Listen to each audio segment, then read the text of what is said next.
All right, I know I hit you with a lot of polls as we're waiting to hear from Donald Trump in Manchester, New Hampshire, but I want to share the latest one that has him within 4 points. Again, this is an ABC poll, keeping track of how this is going. But this past weekend, and what was it, Melinda? It was like 12 points. It was 12 points. All right, that's a lot of points that have narrowed in less than a week. So what does that mean? And what is this telling you? And is that just an aberration or an outlier? That poll, Washington Post ABC, is generally not an outlier. So is the trend really Donald Trump's friend? Tom Bevan, RealClearPolitics, co-founder, publisher. What do you think, Tom? I think we're definitely seeing a tightening. Certainly, you mentioned that ABC Washington Post poll, the Fox poll showed a tightening. There are other polls that aren't showing as much of a tightening, but I think overall, if you look at our average, which is a pretty good indicator of where the trends are, Trump's trailing by 4.5 points now. It was over 5 just a couple of days ago. So certainly nationally, and then in some of these battleground states as well, where I think he's closed the gap just a little bit. He's still behind, still got a long road to hoe here with just 10 days left, but he's not completely out of it right now. All right, as you remind me so often, we shouldn't even be looking at national polls as much as what's going on in these battleground states. Obviously, to your point, Hillary Clinton is confident enough that she has a big enough electoral lead to focus on states that typically a Democrat would not. Arizona, we're told she's going to visit there next week. The mid-polls there that show this usually safe Republican state is a draw between these two. What do you make of that? Is she getting ahead of herself here? Should she just be protecting what she's got? What? Well, I mean, look, interestingly, she was in North Carolina. She spent a lot of time, excuse me, in North Carolina. She was in New Hampshire with Elizabeth Warren. They were rallying the base. That's not necessarily what that doesn't necessarily jive with someone who's trying to run up the score in some of these other states. Right. So they are trying to protect what they've currently got, and they are spending some money in some of these states. It's interesting, Neil, because we do have, Georgia's close, Texas is closer than we've seen it since Carter. You mentioned Arizona. Utah's another one that's a reliably Republican state. You got Evan McMullen out there, which is causing problems for Trump. But the battle is still the battle. It's Florida, it's Ohio, it's North Carolina.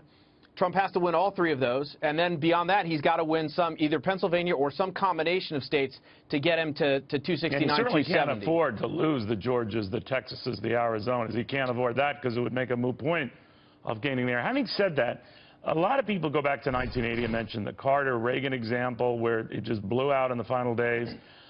Any signs of anything like that? What do you look for in data? I'm sure you get blitzkrieg by it. What do you look for that might show a potential seismic shift?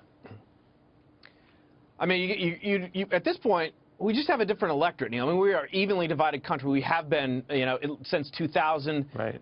There just aren't a lot of swing voters anymore. At this point, there are hardly any undecided. So it's hard to see how anyone is going to be able to just, unless the bottom falls out for Trump or, Clinton because of some revelation at the final, days of the campaign that just sends voters fleeing one of these candidates in droves. I think it's going to be relatively close. But we've never had the way that two negative candidates like this, 2 candidates who had such high negatives, so there is something unusual there. And I hear it from so many people who tell me, whether they're supporting Hillary Clinton, whether they're supporting Donald Trump, that they don't like their choices, but they will grudgingly vote for one over the other. How does that sort itself out when we see a phenomenon like that? Because that part is unprecedented. Right. I don't know how it sorts out because we've never seen it. I mean, We've got 2 candidates with 100% name ID. Majorities don't like them, don't trust them, would prefer somebody else.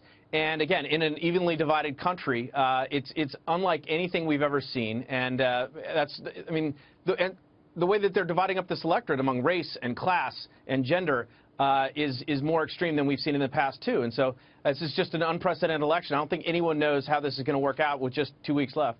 Real quickly before I get to my buddy Charles Payne here, one thing I see, Tom, is if the latest polls are showing a shrinking Hillary Clinton lead, either nationally or in some of these battleground states, if you're Donald Trump, is 11 days or whatever it is enough time for you to make up that ground? Do you sort of crunch numbers in your head like on this ABC thing and say, all right, in less than a week, he's narrowed that by 8 or 9 points? I mean, do you hope that math continues? Obviously, but can it?